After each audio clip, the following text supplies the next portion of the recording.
Kathmandu, early morning. They are running for their future. For these Nepalese ex-military people, fitness is one of their assets to get a well-paid job in security services abroad.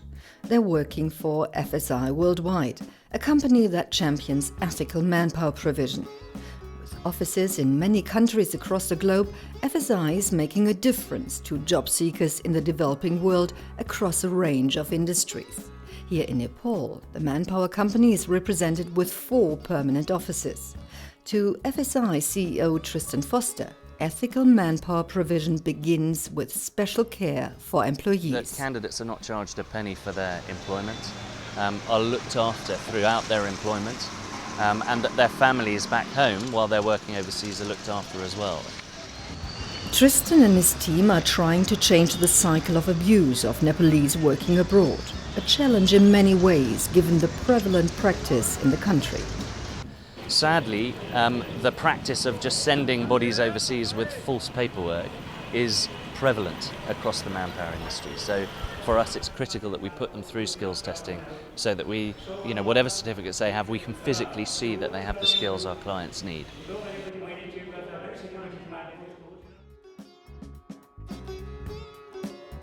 Physical and medical condition, job and language skills. First, the job candidates are tested by local FSI staff, then FSI directors from Dubai or London do the final assessment for jobs in the security industry, construction, hospitality and other fields.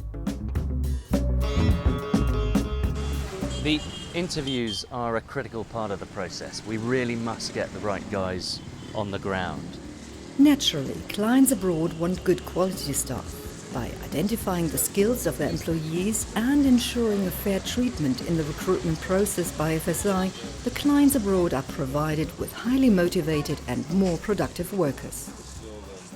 One of the most important elements for our clients to understand is that ethical manpower provision is more productive.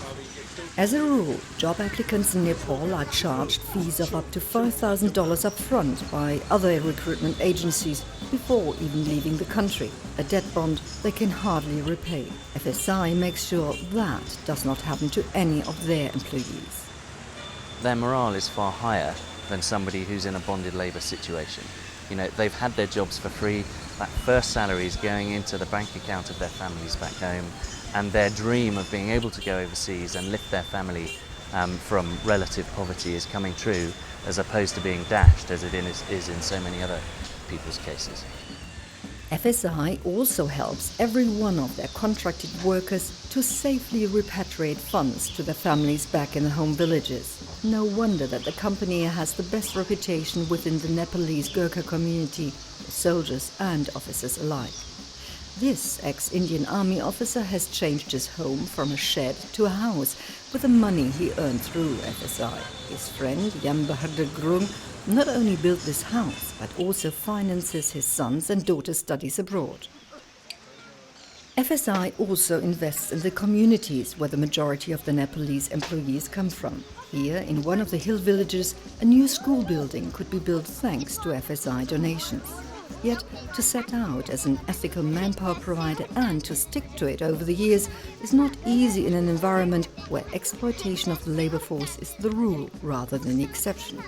Tristan believes that running a manpower company ethically, you have to have the right strategy and the right people inside your operation. You're not going to set up this sort of operation and run it effectively on a shoestring. So you've really got to believe. Secondly, you've got to employ the right people and be able on a day-to-day basis to trust them.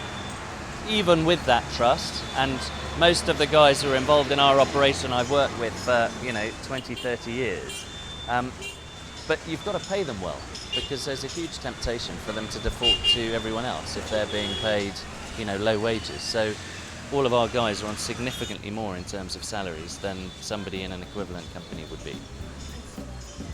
Against the grain, against abuse, and on a personal note, why did former British Army officer Tristan Foster and his team start FSI? Simply because I knew that we could make a difference.